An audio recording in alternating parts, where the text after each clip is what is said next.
நண்பர்களே, நீங்கள் பார்த்து கொண்டே இருப்பது உங்கள் கௌசிகா ரிவ்யூ. சரி வாங்க வீடியோக்குள்ள போய் என்ன நடக்க போகுது அப்படின்னு சொல்லிட்டு பார்த்தீங்கன்னா, நம்ம வெண்பா குட்டியை வேற லெவலில் கடத்த பிளான் பண்ணியிருக்காங்க. யாரா கடத்த போகிறாங்க அப்படின்னு சொல்லிட்டு பார்த்தீங்கன்னா நம்ம ராஜேஸ்வரி தாங்க. அவங்க எதுக்காக கடத்த போகிறாங்க அப்படின்னு சொல்லிட்டு பார்த்தீங்கன்னா, இப்போ கனடா போகிறாரு நம்ம விஜய்.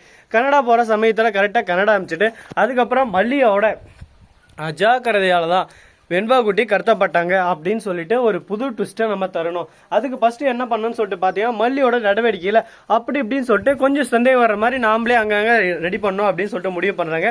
ரெண்டு பேரும் கூட சண்டை போடுற மாதிரி ஆளுங்க வேணுமனே வாண்டடாக இவங்க வந்து பிரச்சனை பண்ணுற போது இவங்க கொஞ்சம் அல்டிமேட்டாக சண்டை போடுற மாதிரி அதெல்லாம் காப்பி அப்படியே சும்மா அங்கங்கே கொஞ்சம் கேதர் பண்ணுறாங்க. அதை பண்ணி வச்சு நம்ம விஜய் கனடா போயிட்டு ரிட்டர்ன் திரும்புகிற ஒரு நாள் முன்னாடி இதை எல்லாமே அமுச்சு வைக்கிறாரு. அந்த மல்லிக்கு வேறு வேலையே இல்லையா, ஏன் இந்த மாதிரி பண்ணுறா வெண்பா கூட வச்சுன்னா அப்படி இப்படின்னு சொல்லிட்டு விஜய் திட்ட ஆரம்பிக்கிறாரு.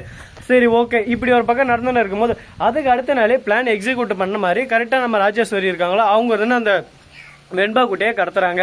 என்னடா இது வெண்பா குட்டியை கடத்திட்டாங்களா அப்படின்னு சொல்லிட்டு பார்த்தீங்கன்னா, ஆமாங்க ஆமாம் வெண்பா குட்டியை கடத்திட்டாங்க. இப்போ என்ன பண்ண போகிறது ஏது பண்ண போகிறதுன்னு சொல்லிட்டு தெரியாமல் மண்டை ஒரு பக்கம் கிருன்னு சுற்றுது. எல்லாமே ஒரு பக்கம் பிரச்சனை மேலும் மேலும் வளர்ந்துக்கிட்டு போயிட்டே இருக்கு. இந்த மாதிரி ஒரு சூழ்நிலை இதை எப்படி நம்ம தவிர்க்கலாம், என்ன பண்ணலாம் ஏது பண்ணலாம் அப்படின்னு சொல்லிட்டு பல விஷயத்தில் யோசிச்சுன்னு இருக்காங்க. சரி கரெக்டாக இப்போ வெண்பா எங்கன்னு சொல்லிட்டு விஜய் கிட்ட என்ன சொல்கிறதுன்னு சொல்லிட்டு கதறி எழுதுன்னு இருக்காங்க. போலீஸ் ஸ்டேஷன் போனால் போலீஸ் ஸ்டேஷனில் சரியான ரெஸ்பான்ஸ் இல்லை. உடனே நீங்கள் இந்த பாரு இங்கே பாரு அங்கே பண்ண இதை பண்ண அப்படின்னு சொல்லிட்டு மல்லி மேலே குற்றச்சாட்டை எழுப்புறாங்க. ஆல்ரெடி நம்ம ராஜேஸ்வரி போட்டு வச்ச ஸ்கெட்ச் தான், அதனால எங்க போனாலும் மல்லிக்கு நோ யூஸ்ங்க. உடனே அரவிந்த் பாக்குறாங்க. அரவிந்த் கிட்ட நடந்தது வந்தது போனது சொந்த கதை சோகதை இது நம்ம லிஸ்ட்ல இல்லையே அப்படின்னு சொல்லிட்டு அப்பதான் நம்ம ராஜேஸ்வரி முழிக்கிறாங்க திருன்னு.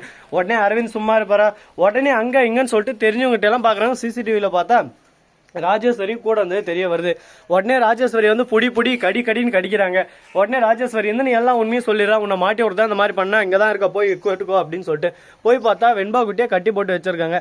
இதெல்லாமே நம்ம விஜய்க்கு சொல்லலான்னு போனால் அதுக்குள்ள இவங்க வேற லெவலில் பிளான் பண்ணி விஜய் கிட்ட வேற மாதிரி போட்டு தட்டாங்க. ராஜேஸ்வரி ஒன்றும் புரியாம விசாரிக்காம ஒரு பக்கம் விஜய் வந்ததும் கொத்துன்னு கொத்த ஆரம்பிச்சிடுறாரு நம்ம மல்லிகிட்ட. என்னடா விஜய் இந்த மாதிரி இருக்கே, எதனா ஒன்று புரியுதா புரியலையா, இது யார் பண்ணுவாங்கன்னு சொல்லிட்டு கூட யோசிக்காம தேவையில்லாமல் நம்ம மல்லி கூட சண்டை போடுறாரு, இவர் முட்டாளா அப்படின்ற மாதிரி நமக்கே ஒரு பக்கம் டென்ஷனாக தான் இருக்குது.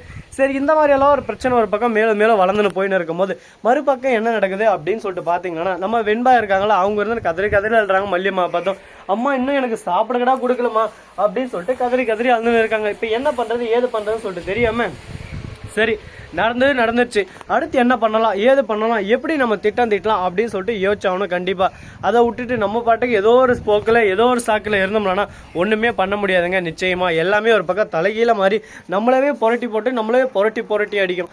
அந்த மாதிரி ஒரு காலநிலையில் போயின்னு இருக்கு. சரி இப்படியெல்லாம் ஒரு பக்கம் நடந்துன்னு இருக்கும் போது அதே சமயத்தில் நம்ம விஜய் வீட்டுக்கு வந்துடுறாரு. வந்த உடனே வெண்பா குட்டி கிட்ட பேசுகிறாங்க. வெண்பா குட்டி நடந்தது எல்லாமே சொல்கிறாங்க. இதெல்லாம் கேட்ட பின்னாடி தான் மல்லிகிட்ட போய் மன்னிப்பு கேட்குறாங்க. என்ன மன்னிச்சிரு மல்லி, நான் எதுவுமே அறியாமல் புரியாமல் தெரியாமல் உங்ககிட்ட நான் பேசிட்டேன், அந்த மாதிரி நான் பேசிக்கூடாது, நான் பேசுறது எல்லாமே தப்பு தான், நான் வந்து என் பொண்ணு மேலே இருக்கிற பாசத்தில் உங்ககிட்ட வந்து ஏதோ சண்டை போட்டேன், ஆனால் உண்மை எல்லாமே நான் அறிஞ்சு தான் பேசிக்கணும், அது எதுவுமே நான் அறியாமல் பேசிட்டேன், இது என்னோட முழுக்க என்னோட தப்பு தான், என்ன மன்னிச்சிரு அப்படின்னு சொல்லிட்டு மன்னிப்பு கேட்குறாங்க. ராஜேஸ்வரி கிட்ட போயிட்டு நீ எல்லாம் அக்காவா, உன்னெல்லாம் கூட பிறந்தவன் சொல்கிறதுக்கு எனக்கு அசிங்கமாக இருக்குது அவமானமாக இருக்குது அப்படின்னு சொல்லிட்டு சொல்லிருக்காரு. இதை கேட்டதும் ராஜேஸ்வரி வந்து என்னடா என்ன பொண்டாட்டி எதோ சொன்னா அப்படி சொன்னா இப்படி சொன்னான்னு ஏன் கூடவே சண்டை போட வரியா, எது உண்மை எது பொய்ன்னு ஃபர்ஸ்ட் உனக்கு தெரியுமாடா சொல்லு அப்படின்னு சொல்லிட்டு அதட்டி கேட்க ஆரம்பிக்கிறாங்க. என்னடா ஒண்ணுமே புரியலேன்னு சொல்லிட்டு விஜய் ஒரு பக்கம் குழப்பத்துல குழம்பி போயிட்டு இருக்காரு.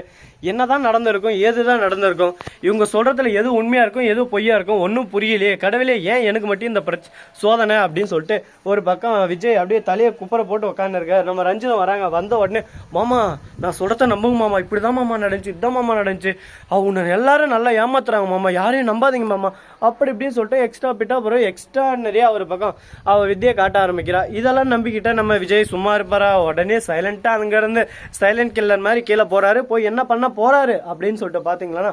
அதுக்கு முன்னாடி இந்த வீடியோ உங்களுக்கு பிடிச்சிருந்தா லைக் பண்ணுங்க, கமெண்ட் பண்ணுங்க, ஷேர் பண்ணுங்க, டிங் வெல்ல தட்டி விட்டு போங்க.